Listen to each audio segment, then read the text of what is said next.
अस्सलाम वालेकुम boys and girls, ladies and gentleman. आज welcome to the next episode of law with Ali. आज हम अपना नेक्स्ट टॉपिक कवर कर रहे हैं which is going to be burglary. Burglary जो है वो पिछले जो हमारा पिछला टॉपिक है उससे मिलता जुलता टॉपिक है, और बर्गलरी में और रॉबरी में थोड़ा सा फ़र्क है। इफ़ यू रिमेंबर, हमारा पिछला टॉपिक जो था वो रॉबरी था और जो बर्गलरी है वो रॉबरी के साथ बहुत मिलता जुलता टॉपिक है। बर्गलरी को भी जो है हमारा सेक्शन 9 ऑफ सेफ्ट एक्ट 1968 ही डील करता है। इसका सेक्शन 91A और 91B है जो हमारे बर्गलरी को डील करता है, और दोनों जो वो डिफरेंट वेज बताते हैं कमिटल ऑफ क्राइम में। मैं अगर कोट करूँ 91A को, section 91A of theft act 1968 को, तो वो कहता है कि entering a building or part of a building as a trespasser with intent to commit theft, grievous bodily harm or criminal damage. कि अगर आप किसी बिल्डिंग में एंटर होते हैं एज अ ट्रेसपासर मतलब कि आप उस बिल्डिंग में एंटर होने के you are not allowed to enter that place, और आप उसके अंदर एंटर होते हैं और आप इस इंटेंट से एंटर होते हैं कि आप कमिट करेंगे थेफ्ट और आप कमिट करेंगे ग्रीवियस बॉडीली हार्म या आप क्रिमिनल डैमेज कमिट करेंगे। सेक्शन 91B को अगर मैं कोट करूं तो वो ये कहता है कि having entered as a trespasser, stealing or inflicting or attempting to inflict grievous bodily harm. कि आप ट्रेसपासर के तौर पे एंटर होते हैं बिल्डिंग में, एंटर होने के बाद आप चोरी करते हैं, इन्फ्लिक्ट करते हैं बॉडीली हार्म या इंटेंट या अटेम्प्ट करते हैं इन्फ्लिक्ट करने की बॉडीली हार्म।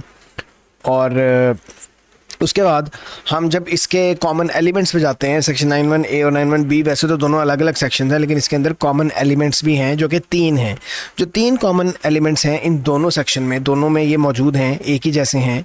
वो है एंट्री होनी चाहिए, देयर मस्ट बी एंट्री, ठीक है, ये मस्ट है, ऑफ अ बिल्डिंग और अ पार्ट ऑफ अ बिल्डिंग, और एज अ ट्रेसपासर। ये 3 चीज़ें बहुत ज़रूरी हैं। इन 3 चीज़ों के अलावा अगर ये 3 चीज़ें नहीं हैं तो वो चोरी हो सकती है, वो रॉबरी हो सकती है, वो बर्गलरी नहीं हो सकती। बर्गलरी के लिए ट्रेसपास होना बिल्डिंग में या पार्ट ऑफ अ बिल्डिंग में बहुत ज़रूरी है। Because part of a building ऐसे कि कभी कभी ऐसा होता है कि कोई जो बिल्डिंग होती है वो नॉर्मली तो आप उसके अंदर एंटर होने की परमिशन आपको होती है, लेकिन देर आर पर्टिकुलर स्पेसेस जहाँ पे आप एंटर नहीं हो सकते। जैसे अगर आप किसी दुकान पे चले जाएं तो दुकान के अंदर रोम अराउंड करने की, विंडो शॉपिंग करने की तो आपको परमिशन है, you are not a trespasser. But वो जो उनका काउंटर होता है, काउंटर के पीछे आप नहीं जा सकते ऑब्वियसली। अगर आप वहाँ चले जाते हैं तो वहाँ पे ट्रेसपासर, एज अ ट्रेसपासर आप जाएंगे, और वहाँ जाके अगर आप चोरी करते हैं तो वो रॉबरी नहीं, वो बर्गलरी होगी।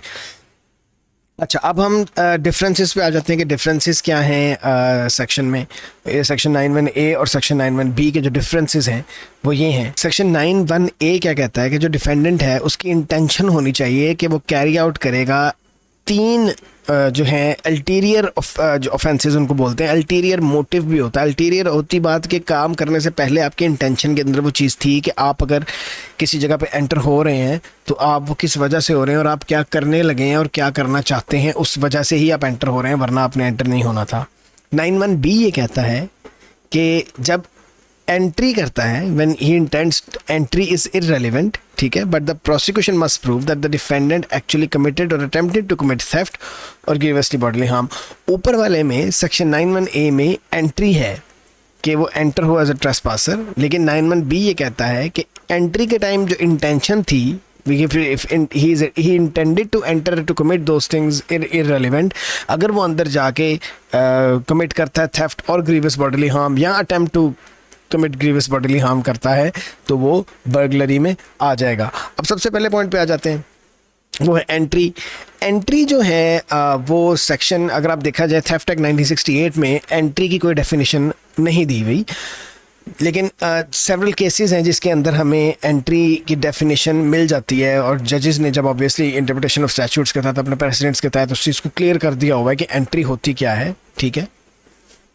आर वर्सेस ब्राउन 1985 का जो केस है उसके अंदर एंट्री जजेस ने ये कंसिडर की थी कि एक इफेक्टिव एंट्री होनी चाहिए। इफेक्टिव एंट्री का मतलब एक कंप्लीट एंट्री होनी चाहिए, फिजिकली आप उस बिल्डिंग के अंदर चले गए हैं और वो आप बिल्डिंग के अंदर हैं।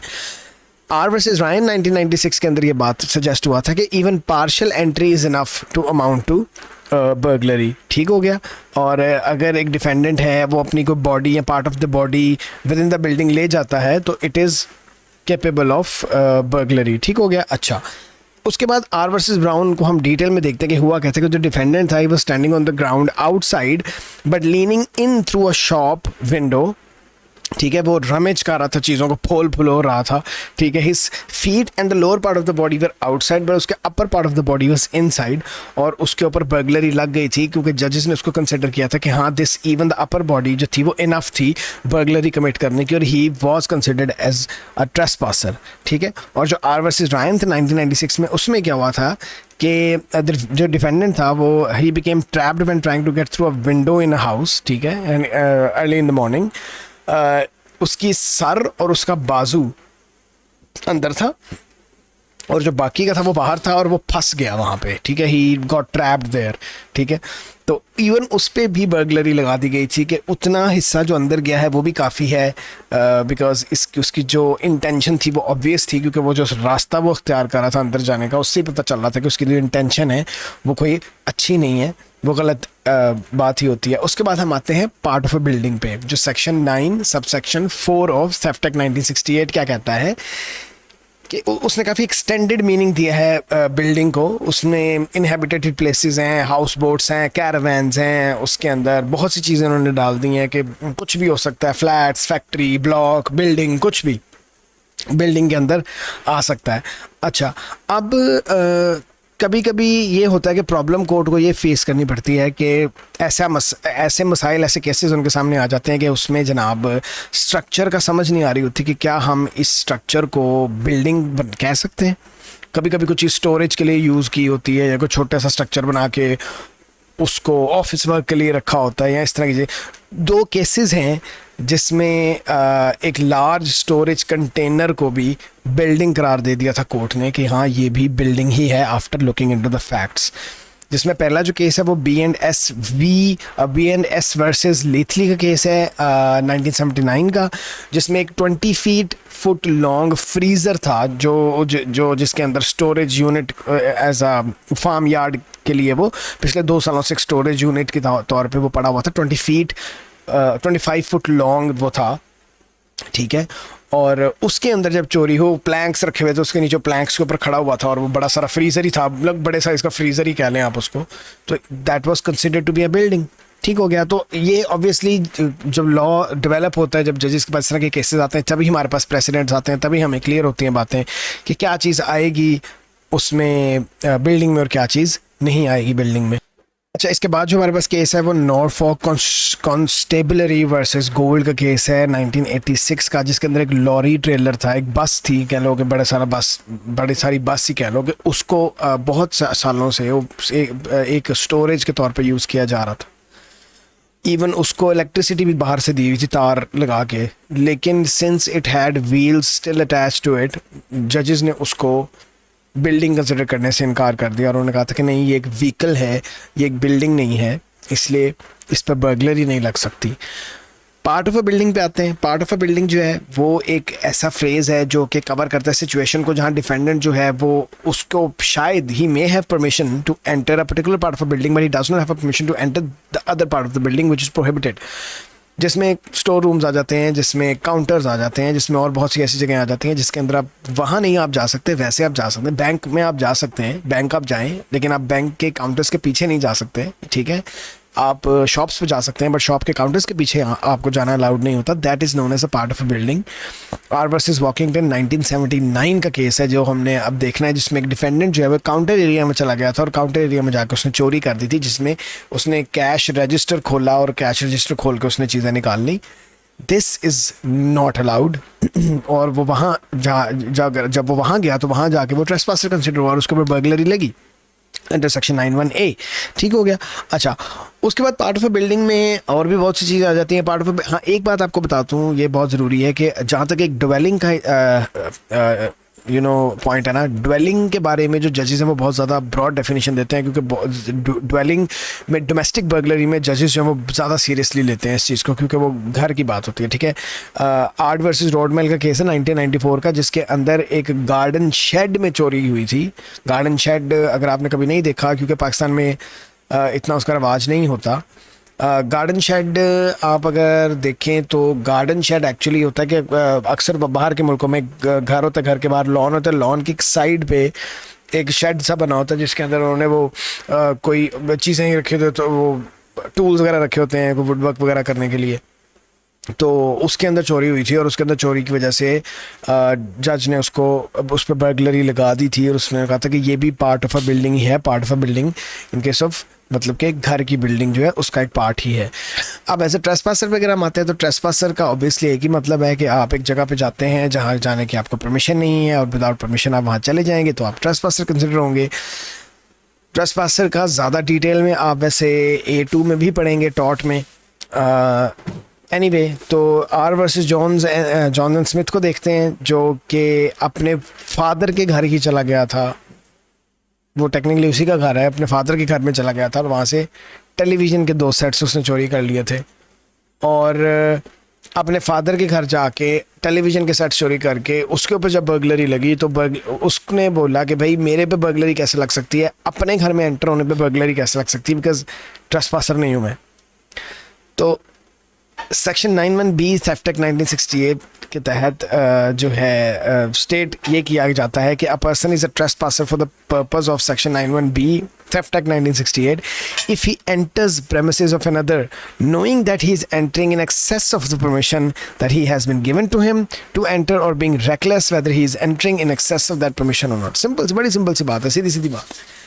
ये अगर आपको पता है कि आप even if you have the permission to enter the building और स्टिल आपको पता है कि आपको उस हद तक परमिशन नहीं है उस चीज़ की जिस हद तक आप जा रहे हैं। अब नो डाउट उसके फादर के घर में उसको एंटर होने की परमिशन है, वो ट्रेसपासर नहीं है, लेकिन क्या उसको ये परमिशन है कि वो अंदर आए और चीज़ें उठा उठा के बाहर ले जाए? नहीं, उसको ये परमिशन नहीं है ऑब्वियसली। तो इसमें उसके ऊपर ट्रेसपास ही लगेगा और बर्गलरी ही लगेगी। अच्छा, अब आपको बहुत सी ऐसी और एग्जांपल मैं दे सकता हूँ जहाँ पे आपको की बहुत सी सिचुएशंस ऐसी आती हैं जहाँ पे आपके पास एक परमिशन होती है बट एक पर्टिकुलर पर्पस के लिए या एक पर्टिकुलर टाइम लिमिट के लिए परमिशन होती है। आप सिनेमा की टिकट खरीद के सिनेमा जाते हैं, आप वहाँ जाके मूवी देखते हैं, लेकिन once the movie is over आप वहाँ नहीं रह सकते। आप हिस्टोरिकल प्लेसेस में जाते हैं टिकट लेके, once you done with it या उनका क्लोजिंग टाइम होता है तो उसके बाद अगर आप वहाँ रहते हैं तो you will be considered as a trespasser. ठीक है, तो ज़रूरी नहीं है कि ट्रेसपासर में आपको शुरू से ही इजाज़त ना हो, बाद में भी ऐसे सर्कमस्टेंसेस बन सकते हैं जिसकी वजह से आप ट्रेसपासर कंसिडर हो सकते हो। अच्छा, और दूसरी बात ये आती है कि इवन अगर आप फ्रॉड करके एंट्री गेन कर लेते हैं ना, वो एंट्री बनती नहीं थी आपकी लेकिन आपने फ्रॉड के थ्रू वो एंट्री गेन कर ली और लोगों ने समझा कि हाँ you are allowed to enter, और आप फ्रॉड कर करके किसी को चक्कर चुक्कर दे के एंटर हो गए और बाद में आपने वहाँ जाकर चोरी कर ली, और अगर बाद में आप पकड़े जाते हो और पता चलता है कि आपने फ्रॉड करके एंट्री की थी तो तब भी आप ट्रेसपासर ही कंसिडर हो गए, क्योंकि वो एंट्री भी गलत थी, क्योंकि आपने झूठ बोल के एंट्री की थी, आपका वहाँ एंटर होना बनता ही नहीं था। तो आप तब भी ट्रेसपासर ही कंसिडर हो गए और तब भी आपके ऊपर बर्गलरी ही लगेगी। ठीक हो गया। अच्छा, अब हम आते हैं मेंस पे। मेंस क्या है, इसका दोनों सेक्शंस को अगर आप ले लें तो जो आप 91A को ले लें, 91B को ले लें। अच्छा, तो दोनों के लिए 91A और 91B के लिए ये ज़रूरी है कि आपको ये पता हो द डिफेंडेंट मस्ट नो और be subjectively reckless as to whether they are trespassing और नॉट ट्रेसपासिंग, कि आपको पता है या यू आर बीइंग रेकलेस कि यू आर ट्रेसपासिंग और नॉट ट्रेसपासिंग। लेकिन 91A में जो डिफेंडेंट है he must have the intention to commit one of the 3 offences, जिसमें थेफ्ट है, बट ग्रीवियस बॉडीली हार्म है, क्रिमिनल डैमेज है और उसकी अटेम्प्ट भी है साथ। उन तीनों में से जो किसी एक का आपको जो है वो इंटेंट होना ज़रूरी है। 91A ये कहता है, और 91A और 91B में कॉमन ये है कि आपने एंटर होना है with intention to know that you are trespassing. ठीक हो गया। अच्छा, अब कहते हैं अगली बात जो हम करते हैं ना वो करते हैं जी एग्रीवेटेड बर्गलरी क्या होती है। एग्रीवेटेड बर्गलरी, एग्रीवेशन वैसे भी बढ़ाने चढ़ाने को कहते हैं, किसी चीज़ की एग्रीवेशन हो गई। एग्रीवेटेड बर्गलरी जो है ना वो सेक्शन 9 को नहीं डील करता, उसको सेक्शन 10 डील करता है। उससे अगला सेक्शन, उसको एक डेडिकेटेड सेक्शन मिला हुआ थेफ्ट एक्ट 1968 का, और वो कहता है कि person is guilty of aggravated burglary if he commits any burglary at the time he has with him any weapon. ठीक है, वेपन ऑफ ऑफेंस और एनी एक्सप्लोसिव। बर्गलरी का जो पिछला सारा 91A 91B is exactly the same, लेकिन उसके साथ प्लस करके अगर आपके पास कोई वेपन है, कोई इमिटेशन फायर आर्म भी है। इमिटेशन फायर आर्म का मतलब है कि वो जाली वेपन है, बस दिखने में असली लगता है तो भी, एक्चुअल है तो भी, और कोई एक्सप्लोसिव है या इवन इमिटेशन एक्सप्लोसिव है तो भी आपके ऊपर एग्रेवेटेड बर्गलरी लगेगी, सिर्फ बर्गलरी नहीं लगेगी। ठीक हो गया। अब सेक्शन 91A 91B जो मैंने आपको पहले थेफ्ट एक्ट 1968 का एक्सप्लेन किया सारा, ठीक है, वो वैसे का वैसे इस्टेब्लिश होगा, लेकिन उसके साथ जो प्रोसिक्यूशन है उसको ये प्रूव करना पड़ेगा कि at that time of burglary he has with him, he कौन, the person who is committing the crime, he has with him any firearm or imitation firearm, any weapon of offense or any explosive। ठीक है, वो पेचकस भी हो सकता है, वो कुछ भी हो सकता है। ठीक है, ज़रूरी नहीं है कि कोई लिस्ट नहीं दी लॉ ने कि ये वेपन्स होंगे तो वो वेपन कंसिडर होगा, वरना वेपन कंसिडर नहीं होगा। एट द टाइम का मतलब है कि आपके पास जब आप एंटर हो रहे हो एज अ ट्रेसपासर, तब आपके पास वो चीज़, वो वेपन ऑफ ऑफेंस होना चाहिए। बाद में अंदर जाके आपको कुछ मिल गया तो आप पे एग्रेवेटेड बर्गलरी नहीं लगती, बर्गलरी लगती है। एंटर होते हुए अगर आपके पास वो चीज़ है तो आप पे एग्रेवेटेड बर्गलरी लगती है। आर वर्सेस ओलियरी का केस है जिसके अंदर the defendant picked up a knife after entering the premises as a trespasser. ठीक है, but before he confronted the household, he demanded cash and jewellery, whatever जो भी उसने किया। ठीक है, he picked up the knife after he had entered. ठीक है, तो he could not be guilty of aggravated burglary. ठीक हो गया, क्योंकि जब वो एंटर हुआ है उसके पास कुछ भी नहीं था, अंदर जाके उसको मिला तो वो उसने यूज़ कर लिया। ठीक हो गया। तो हैज़ विद हिम में एक और चीज़ आती है कि physical carrying of a weapon की ज़रूरत नहीं है। ठीक है, physical carrying of a weapon का मतलब है कि सपोज आपके पास एक्चुअली कोई बम नहीं है, लेकिन आपको रिमोट कंट्रोल हाथ में पकड़ लो और अंदर जाके कोई ये रिमोट कंट्रोल बम का है, मैं फोड़ दूंगा अगर आप लोग मुझे ये चीज़ें नहीं दोगे। सिंपल, एग्रेवेटेड बर्गलरी लगेगी आप पे। अगर आपके पास वो पहले से था, एंटर होते हुए आपके पास था तो ठीक हो गया। अच्छा, फायर आर्म और इमिटेशन फायर आर्म का मतलब भी बहुत सीधा सीधा मतलब है। सेक्शन 10(1)A थेफ्ट एक्ट 1968 में इमिटेशन फायर आर्म कोई भी चीज़ जो जिसकी अपीयरेंस जो है वो it's capable of being look like gun और समथिंग, और एक्चुअल फायर आर्म तो फिर एक्चुअल फायर आर्म ही होता है। ठीक हो गया। वेपन ऑफ ऑफेंस जो है, लाइक फायर आर्म तो फायर आर्म्स हो गए ना, पिस्टल्स, गन्स, क्लैशनकोव्स, राइफल्स, वो तो हो गए। अब वेपन ऑफ ऑफेंस की जिक्र भी है ना उसके अंदर। वेपन ऑफ ऑफेंस का क्या मतलब है कि कोई भी आर्टिकल, कोई भी ऑब्जेक्ट जिसको आप ऑफेंस के लिए यूज़ कर सकते हो। आप पेचकस यूज़ कर सकते हो, आप हैमर यूज़ कर सकते हो, आप एक्स यूज़ कर सकते हो। ये सारी चीज़ें टेक्निकली वेपन्स नहीं है, ये टूल्स हैं, बट ये वेपन्स ऑफ ऑफेंस हो सकते हैं। आर वर्सेस केली के अंदर अगर आप देखें तो आर वर्सेस केली के अंदर एक स्क्रू ड्राइवर को वेपन ऑफ ऑफेंस कंसिडर कर दिया गया था, और उस स्क्रू ड्राइवर की वजह से उसके ऊपर एग्रेवेटेड बर्गलरी लग गई थी, क्योंकि he had with him during when he was entering. ठीक है। सेक्शन 10(1)C जो है वो एक्सप्लोसिव की बात करता है। एक्सप्लोसिव का मतलब है कि कोई भी एक्सप्लोसिव है which is manufactured for the purpose of producing a practical effect of explosion. किसी भी किस्म का हो सकता है, वो कोई पर्टिकुलर कोई डिफाइंड नहीं है। कोई भी ऐसा एक्सप्लोसिव जो प्रोड्यूस हुआ है, जो पर्टिकुलर एक्सप्लोजन कॉज करता है, धमाका जिसको बोलते हैं, वो एक्सप्लोजन में आता है। ठीक हो गया। उसके बाद हम इसकी सेंटेंसिंग पे आ जाते हैं। जो बर्गलरी है वो ट्राइबल आइदर वे ऑफेंस है। ठीक है। और कुछ एक्सेप्शंस हैं जिसमें वो इंडिक्टेबल ऑफेंस भी बन जाता है, जिसमें सपोज अगर आप बर्गलरी करते हैं ड्वेलिंग में तो वो इंडिक्टेबल ऑफेंस बन जाएगा। और ये बड़ी ऑब्वियस सी बात है, क्योंकि बर्गलरी अगर आप डोमेस्टिक बर्गलरी करते हैं तो उसको जजेस ज़रा ज़्यादा सीरियसली देखते हैं, क्योंकि उसमें घर की बात होती है। और अगर उसके अंदर डोमेस्टिक बर्गलरी के अंदर थ्रेट ऑफ वायलेंस है या वायलेंस है तो ये 3 स्ट्राइक रूल इसको बोलते हैं, वो अप्लाई होता है। जिसके अंदर आपके पास थ्रेट ऑफ वायलेंस है, उसके अंदर ड्वेलिंग है, डोमेस्टिक बर्गलरी है, ये सारा कुछ मिला के तो वो उसका जो है वो इंडिक्टेबल ऑफेंस बन जाता है। वैसे कॉमनली ये ट्राइबल आइदर वे ऑफेंस है। 14 ईयर्स क्राउन कोर्ट में 14 ईयर्स इम्प्रिजनमेंट इसकी मैक्सिमम पेनल्टी है। ठीक हो गया। और दूसरे केसेस के अंदर जो नॉर्मल ट्राइबल आइदर वे उसके अंदर 10 ईयर्स है। ठीक है। एग्रेवेटेड बर्गलरी जो है वो इंडिक्टेबल ऑफेंस है। ठीक है। और उसका मैक्सिमम सेंटेंस लाइफ सेंटेंस भी हो सकता है। ठीक हो गया। इसके साथ ही बॉयज़ एंड गर्ल्स हमारा बर्गलरी का चैप्टर ख़त्म हो जाता है। होप आपको बर्गलरी का चैप्टर समझ आ गया होगा। I know I been a bit lazy about uploading videos, मैं कुछ दूसरी वीडियोज़ की तरफ चला गया था इसलिए थोड़ा सा लेट हो गया, but now I will make sure कि मैं ये क्रिमिनल लॉ जो है इसको जल्दी जल्दी से ख़त्म कर दूँ, and I will try to post a video every day. अल्लाह हाफिज़।